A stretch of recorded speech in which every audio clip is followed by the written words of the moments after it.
بسم اللہ الرحمن الرحیم۔ ریڈیو تہران سے عالمی خبرنامے کے ساتھ ہاشم علی۔ پہلے خاص خبروں کی سرخیاں۔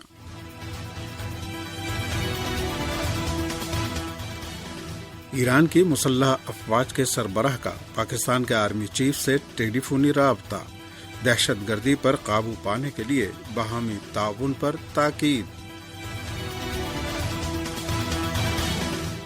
ہندوستان کے خلاف ٹرمپ انتظامیہ کے ذریعے 50% ٹیرف پر ہندوستانی وزیر اعظم کا شدید رد عمل، کسانوں اور صنعت کاروں کے مفادات سے کوئی سمجھوتا نہیں کریں گے۔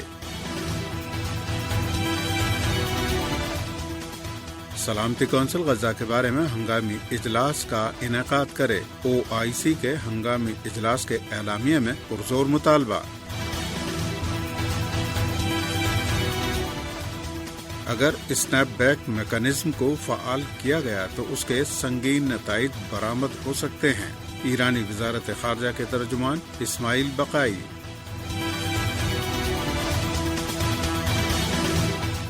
اور غزہ میں صہیونی فوج کے وحشیانہ حملے بدستور جاری، مزید متعدد فلسطینی شہید اور زخمی۔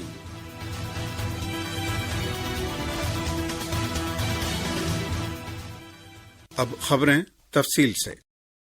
ایران کی مسلح افواج کے سربراہ جنرل عبدالرحیم موسوی نے پاکستان کے army chief general field marshal Asim Munir سے ٹیلی فونی گفتگو میں کہا ہے کہ ہمیں توقع ہے کہ دو طرفہ تعاون کے سائے میں دہشت گردوں کے خلاف عملی کارروائی انجام پائے گی۔ جنرل سید عبدالرحیم موسوی نے منگل کے روز پاکستان کے آرمی چیف سے ٹیلی فونی گفتگو میں سیلاب سے ہونے والے جانی و مالی نقصان پر ہمدردی کا اظہار کرتے ہوئے کہا کہ ہماری مسلح افواج پاکستانی عوام کی ہر ممکن مدد کے لیے تیار ہیں۔ جنرل سید عبدالرحیم موسوی نے ایران اور پاکستان سے متعلقہ موضوعات کے بارے میں کہا کہ دونوں ملکوں کے تعلقات مختلف میدانوں میں نہایت اعلیٰ سطح پر ہیں، جنہیں برادرانہ تعلقات کا مصداق قرار دیا جا سکتا ہے۔ ایرانی چیف آف آرمی اسٹاف نے ایران اور پاکستان کی مشترکہ سرحد پر سیکورٹی کی ضرورت کی جانب اشارہ کرتے ہوئے تاکید کے ساتھ کہا کہ افسوس سرحد کے دونوں جانب دہشت گرد گروہوں کی کارروائیاں بڑھ گئی ہیں اور ہم اس علاقے میں دہشت گردوں کا قلمقامہ کرنے اور مشترکہ سرحدوں پر امن و سلامتی کے لیے تعاون کو تیار ہیں۔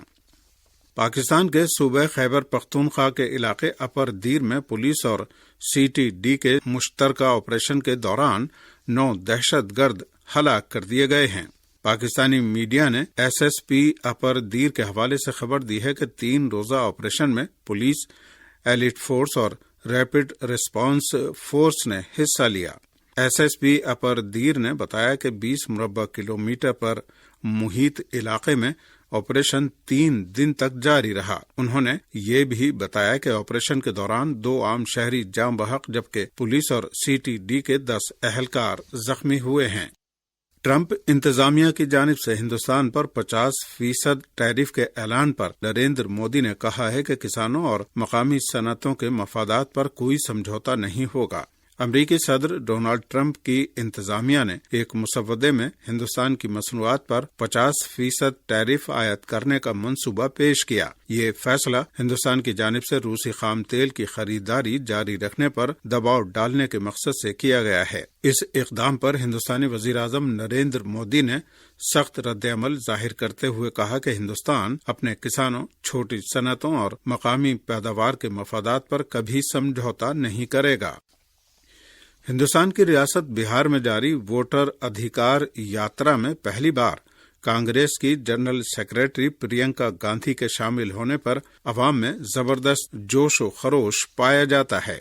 ریاست بہار میں ووٹروں کے حقوق کے لیے جاری کانگریس کی ووٹر ادھیکار یاترا منگل کے روز اپنے 10ویں دن سپول سے شروع ہوئی، جس میں کانگریس کی جنرل سیکریٹری اور رکن پارلیمان پرینکا گاندھی پہلی بار شامل ہوئیں۔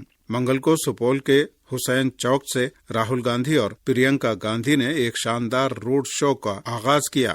ریلی میں پرینکا گاندھی کے شامل ہونے سے کارکنوں اور حامیوں میں زبردست جوش و خروش دیکھنے کو ملا۔ کانگریس کے مطابق اس سے ووٹروں کے حقوق کے لیے جاری جدوجہد کو مزید تقویت ملے گی۔ یہ یاترا الیکشن کمیشن کی ووٹر لسٹ کی خصوصی نظر ثانی SIR کے تحت 65 لاکھ سے زیادہ ووٹروں کے نام کاٹے جانے کے خلاف نکالی جا رہی ہے۔ جدہ میں اسلامی تعاون تنظیم OIC کے ہنگامی اجلاس کے اختتام پر جاری ہونے والے اعلامیے میں سلامتی کونسل سے مطالبہ کیا گیا ہے کہ غزہ کے بارے میں ہنگامی اجلاس منعقد کرے۔ وزرائے خارجہ کی سطح پر منعقدہ OIC کے ہنگامی اجلاس کے اعلامیے میں سلامتی کونسل سے مطالبہ کیا گیا ہے کہ فلسطینی عوام کے خلاف صہیونی حکومت کی جارحیت کے مختلف پہلوؤں کا جائزہ لے اور صہیونی حکومت کو عالمی قوانین کو نظر انداز کرنے اور نہتے فلسطینیوں کے قتل عام اور وسیع تباہ کاری کے لیے ذمہ دار ٹھہرائے۔ OIC کے ہنگامی اجلاس کے اعلامیے میں نیتن یاہو اور ان کے گریٹر اسرائیل کے خواب کو سخت الفاظ میں مسترد اور اسے علاقے کی امن و سلامتی کے لیے سنگین خطرہ قرار دیا۔ یہ خبریں ریڈیو تہران اسلامی جمہوریہ ایران سے پیش کی جا رہی ہیں۔ غزہ پر صہیونی فوج کے مجرمانہ اور وحشیانہ فضائی حملوں کے نتیجے میں منگل کے روز 40 فلسطینی شہید اور متعدد زخمی ہو چکے ہیں۔ غزہ کی وزارت صحت نے بھی منگل کے روز بتایا کہ گزشتہ 24 گھنٹے کے دوران بھوک اور غذائی قلت کے باعث 3 فلسطینیوں کی شہادت ہوئی ہے اور بھوک سے شہید ہونے والوں کی تعداد 303 ہو گئی ہے، جن میں 117 بچے ہیں۔ صہیونی جنگی طیاروں نے منگل کے روز غزہ شہر کے رہائشی علاقوں جبالیہ النزلہ، حیا زیتون، البریج، دیر البلح اور المواسی کیمپوں پر بمباری کی، جس کے نتیجے میں متعدد فلسطینی شہید اور زخمی ہو گئے۔ غزہ کی وزارت صحت نے اعلان کیا ہے کہ علاقے میں 75 افراد شہید اور 370 زخمی ہوئے ہیں۔ ان شہداء میں 17 امدادی مراکز میں خوراک کی تقسیم کے دوران شہید ہوئے، جبکہ 122 زخمی ہو گئے۔ اس طرح خوراک کی قطاروں میں صہیونی بربریت کے نتیجے میں اب تک شہید ہونے والوں کی کل تعداد 2140 اور زخمیوں کی کل تعداد 15737 ہو گئی ہے۔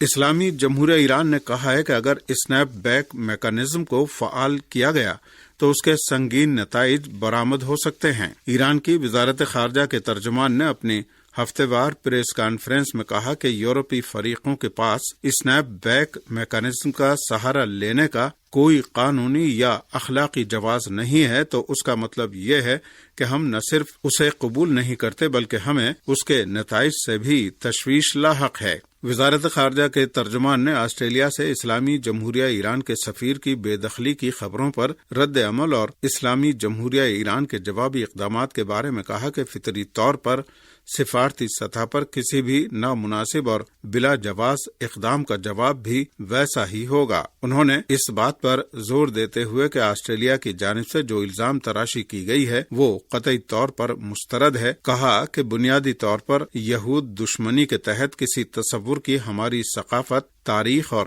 مذہب میں کوئی جگہ نہیں ہے۔ اسماعیل بقائی نے کہا کہ اگر تاریخ پر نظر ڈالی جائے تو پتہ چلے گا کہ یہودیوں کو ان کے دین کی وجہ سے یورپ میں ستایا گیا ہے اور ایذائیں دی گئی ہیں، اور یورپ والوں کو اپنے اس تاریخی کردار کے بارے میں جو آج تک جاری رہا ہے جواب دینا چاہیے۔ حزب اللہ لبنان کے سربراہ شیخ نعیم قاسم نے کہا ہے کہ مزاحمت کے ہتھیار لبنان کے وقار اور طاقت کا باعث ہیں اور دشمنوں کے مقابلے میں حفاظت کا وسیلہ ہیں، لہذا ہتھیار ڈالنے کا سوال ہی نہیں اٹھتا۔ حزب اللہ کے سربراہ شیخ نعیم قاسم نے حزب اللہ کے ہتھیار ڈالنے پر مبنی لبنان کی حکومت کے مطالبے کو مسترد کرتے ہوئے کہا کہ اگر استقامتی تنظیم حزب اللہ نہیں ہوتی تو اسرائیل بیروت تک پہنچ جاتا، جس طرح سے دمشق تک پہنچ گیا، اور لبنان کے 600 کلومیٹر کے رقبے پر قبضہ کر لیتا جیسے شام میں کیا۔ حزب اللہ کے سربراہ نے زور دے کر کہا کہ استقامتی محاذ غاصبوں کو لبنان پر قبضہ کرنے اور ان کے توسیع پسندانہ منصوبے کو آگے بڑھانے کی اجازت نہیں دے گا۔ ایک کینیڈین خاتون جرنلسٹ ویلیری زنک نے غزہ کے سلسلے میں معروف خبر رساں ایجنسی رائٹر سے اس ایجنسی پر سنگین الزامات لگاتے ہوئے استعفی دے دیا ہے۔ میڈیا رپورٹوں کے مطابق Canadian photo journalist Valerie zinc نے ایجنسی پر غزہ میں صحافیوں کے منظم قتل کو جائز قرار دینے اور اس میں شامل ہونے کا الزام لگایا ہے۔ اپنی فیس بک پوسٹ میں ویلیری زنک نے کہا ہے کہ وہ ایسی ایجنسی کے لیے مزید کام نہیں کر سکتی جس کی کوریج غزہ کے سنگین حالات کے لیے ذمہ دار ہے، جہاں اکتوبر 2023 سے تاحال جاری اسرائیل کی وحشیانہ جنگی کارروائیوں میں 246 سے زیادہ صحافی مارے جا چکے ہیں۔ رائٹرز کے لیے 8 سال تک کام کرنے والی ویلیری زنک کی رپورٹیں دی نیو یارک ٹائمز، الجزیرہ اور شمالی امریکہ، یورپ اور ایشیا کے نامور میڈیا اداروں میں بھی شائع ہوتی رہی ہیں۔ اپنی فیس بک پوسٹ میں انہوں نے الجزیرہ کے انعام یافتہ نمائندے انس الشریف کا حوالہ دیا، جو 10 اگست کو غزہ شہر میں اسرائیلی حملے میں شہید ہو گئے تھے۔ انہوں نے رائٹرز کی مذمت کرتے ہوئے کہا کہ ایجنسی نے اسرائیل کے اس بے بنیاد دعوے کو شائع کیا کہ الشریف حماس کا سرگرم ممبر تھا۔ انہوں نے لکھا کہ یہ ان بے شمار جھوٹے دعووں میں سے ایک ہے جسے رائٹرز جیسی ایجنسیوں نے فرض شناسی کے ساتھ دہرایا اور اسے اہمیت دی۔ امریکی کانگریس کے آئندہ انتخابات کی ایک امیدوار ویلنٹینا گومز نے انتہا پسند گروہوں کی توجہ حاصل کرنے کے لیے قرآن کریم کی اہانت کرتے ہوئے اسے نذر آتش کر دیا۔ ویلنٹینا گومز نے، جو ٹیکساس سے ریپبلکن پارٹی کی امیدوار ہے، ایکس پر ایک ویڈیو شیئر کیا ہے جس میں وہ قرآن کریم کو نذر آتش کرتے ہوئے دیکھی جا سکتی ہے۔ اسلام دشمن ویلنٹینا گومز قرآن کریم کو نذر آتش کرتے ہوئے کہہ رہی ہے کہ اگر وہ کانگریس کا الیکشن جیت گئی تو ٹیکساس میں اسلام کا وجود ختم کر دے گی۔ ویلنٹینا گومز امریکی صدر ٹرمپ کے حامیوں میں رہی ہے اور اس کا دعویٰ ہے کہ مسلمان عیسائی ملکوں پر قبضہ کرنا چاہتے ہیں۔ یوکرین کے وزیر خارجہ نے کہا ہے کہ ان کا ملک روس کے ساتھ کسی بھی جگہ مذاکرات کرنے کے لیے تیار ہے۔ یوکرین کے وزیر خارجہ آندرے سیبیہا نے اپنے امریکی ہم منصب مارکو روبیو سے ٹیلی فونی گفتگو کے بعد یوکرین اور روس کے درمیان براہ راست مذاکرات کے سلسلے میں ایکس پر لکھا ہے کہ میں امن کے لیے یوکرین کی جانب سے مزید قدم اٹھانے کی آمادگی کی تصدیق کرتا ہوں۔ انہوں نے کہا کہ ہم ہر سطح پر اور کسی بھی جگہ مذاکرات کے لیے تیار ہیں۔